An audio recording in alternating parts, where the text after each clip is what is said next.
Pemirsa, terima kasih Anda masih bersama kami dalam Kilas Kominfo Newsroom. Pemirsa, pemerintah tengah berupaya menyelamatkan dan melindungi warga negaranya yang berada di Palestina. Evakuasi warga negara Indonesia di Gaza ini merupakan imbas akibat adanya perang yang terjadi antara Israel dengan Hamas. Sebelumnya pemerintah juga melalui Kementerian Luar Negeri berhasil mengevakuasi satu keluarga untuk keluar dari Gaza menuju Kairo di Mesir. Lalu bagaimanakah upaya penyelamatan WNI lainnya? Kita akan membahasnya lebih dalam bersama Yuda Nugraha selaku Direktur Perlindungan Warga Negara Indonesia Kementerian Luar Negeri. Halo Pak Yuda, selamat malam. Selamat malam, Mbak Dian. Bagaimana kabarnya Pak? Alhamdulillah, sehat. Salam sehat Pak Yuda. Pak Yuda, hingga saat ini kondisi Israel dengan Hamas masih terus berlangsung. Bagaimanakah kondisi WNI kita di sana dan juga seluruh warga Indonesia juga ingin mengetahui bagaimana kondisi warga negara kita dan bisa diceritakan Pak sampai saat ini berapa jumlah WNI yang sudah dievakuasi dan juga berapa banyak yang masih bertahan? Ya, terima kasih Mbak Dian. Dapat kami update bahwa sejak konflik pecah tanggal 7 Oktober yang lalu, ya, Kementerian Luar Negeri bersama dengan perwakilan RI terkait, KBRI Aman, KBRI Kairo, KBRI Beirut, KBRI Damaskus, ya, selalu melakukan komunikasi dan juga membahas rencana kontingensi terkait dengan pelindungan warga negara Indonesia yang ada di wilayah Gaza dan juga tepi barat. Berbagai macam upaya sudah kita lakukan berdasarkan dengan data terakhir ada 10 warga negara kita yang tinggal di Gaza pada saat konflik pecah. Dan sejak itu kita mengadakan komunikasi intensif dengan para WNI untuk memastikan keselamatan mereka dan mengupayakan proses evakuasi. Ya. Alhamdulillah, ya, pada saat ini dari 10 warga negara Indonesia yang tinggal di Gaza, 8 diantaranya sudah berhasil kita evakuasi dalam 3 tahap. Ya, tahap pertama itu keluarga Bang Onim tanggal 2 November yang lalu, kemudian disusul oleh keluarga Mas Hussein tanggal 12 November, dan terakhir Mas Farid, relawan Mercy, kita evakuasi tanggal 9 Desember yang lalu. Nah, sedangkan untuk 2 relawan Mercy lainnya, mereka memang memilih untuk tetap tinggal di Gaza.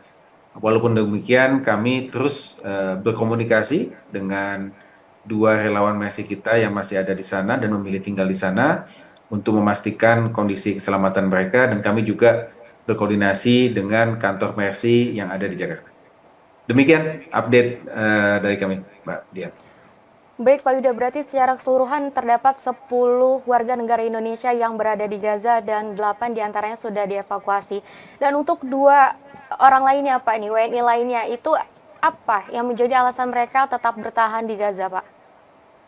Ya, sesuai dengan undang-undang memang menjadi kewajiban negara untuk menyelamatkan warga negara kita, dalam konteks ini evakuasi warga negara kita dari wilayah konflik yang berbahaya ke wilayah aman.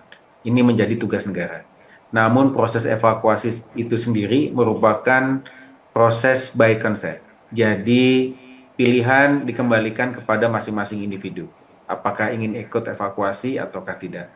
Nah, dalam komunikasi kami dengan 2 relawan Mercy, mereka memang masih memilih untuk tetap tinggal di Gaza agar mereka bisa melanjutkan tugas-tugas kemanusiaan yang ada di sana.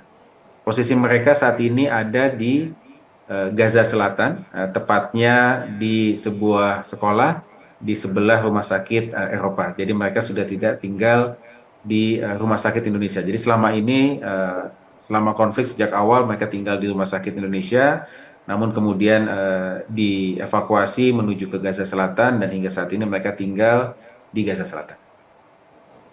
Baik Pak, terkait ketersediaan logistik Pak, bagaimana di sana Pak? Apakah kekurangan ataupun seperti apa untuk ketersediaan makanan dan lain-lain khususnya untuk warga negara Indonesia?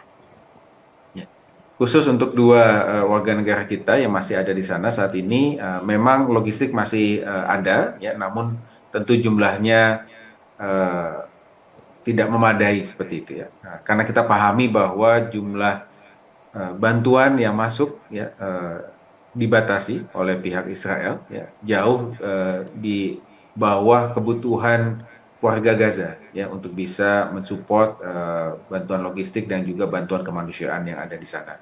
Dan ini terus kita pantau dan kami selalu sampaikan update ya pada saat kita menyampaikan proses evakuasi, kita juga menyampaikan kepada mereka mengenai potensi-potensi risiko dan juga masalah keamanan dan juga pasok logistik yang akan terbatas. Seperti itu.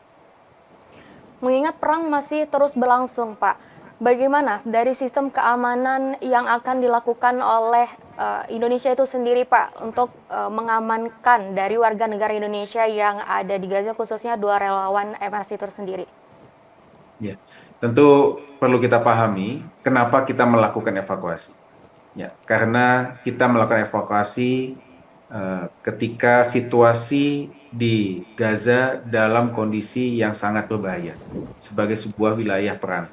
Dan situasi ini dapat mengancam keselamatan jiwa. Itulah kenapa kita meminta untuk warga negara kita melakukan proses evakuasi segera. Karena tidak ada yang bisa menjamin keselamatan jiwa dari yang ada di dalam Gaza sendiri. Karena mereka saat ini dalam situasi di tengah-tengah pertempuran. Seperti itu. Itu risiko-risiko yang kami sampaikan.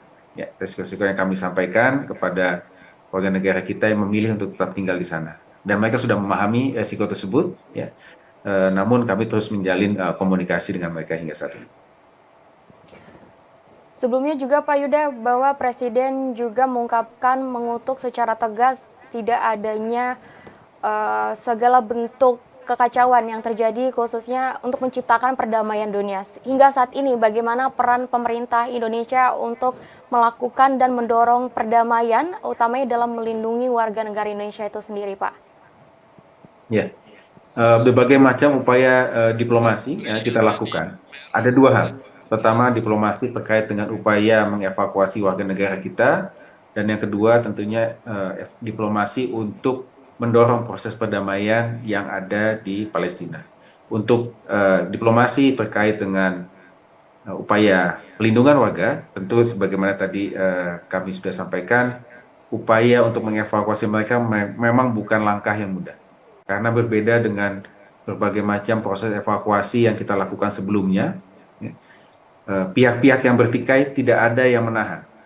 Contoh pada saat evakuasi di Sudan, di Ukraina, di Kabul, pihak-pihak yang bertikai tidak ada yang menahan warga kita untuk keluar dari wilayah konflik. Namun untuk kasus Gaza ini ada kekhususan bahwa untuk bisa melintas keluar perbatasan Rafah perlu masuk ke dalam daftar. Jadi kalau tidak masuk ke dalam daftar, tidak diizinkan untuk melintas dan kemudian masuk ke wilayah Mesir. Nah, daftar ini merupakan proses yang kompleks, ya, karena dibahas oleh berbagai macam pihak yang ada di Gaza. Nah, upaya-upaya kita untuk bisa memastikan nama-nama WNI kita masuk ke dalam daftar itu juga proses yang kompleks dan rumit, ya. Kita menggunakan semua channel yang ada, termasuk channel-channel diplomasi kita dengan negara-negara sekitar untuk bisa memastikan WNI kita masuk dalam daftar dan kemudian bisa kita evakuasi keluar.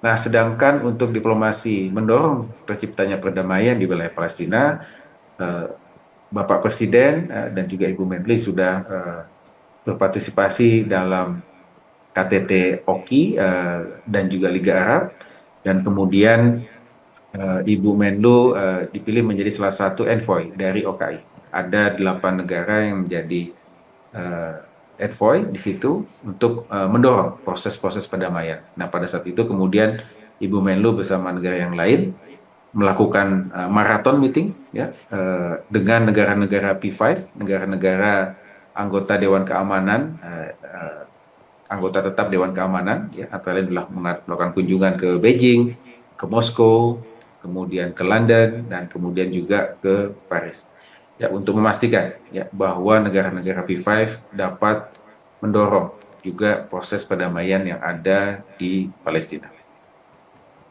Berarti Pak, hingga saat ini pemerintah Indonesia juga terus menggencarkan upaya-upaya dan dengan melakukan koordinasi dengan berbagai pihak untuk melindungi warga negara Indonesia di Gaza itu sendiri, Pak. Pak, hingga saat ini mungkin apa yang akan disampaikan kepada keluarga relawan di Indonesia untuk memastikan bahwa dua relawan yang sedang ada di Gaza masih tetap aman dalam ruang lingkup konflik antara Israel dengan Gaza, Pak? Ya, sebagaimana tadi kami sampaikan bahwa kami terus menjalin komunikasi baik dengan dua relawan Mercy yang masih ada di dalam Gaza maupun dengan Mercy yang ada di Jakarta. Dalam beberapa kesempatan juga dengan pihak keluarga. Nah, tentu kami akan selalu menjalin komunikasi, kita akan gunakan berbagai macam upaya untuk terus memonitor kondisi mereka dan kita doakan agar mereka tetap diberikan keselamatan. Mungkin terakhir, Pak, harapan kedepannya untuk warga negara Indonesia dengan mendorong perdamaian di dunia ini seperti apa?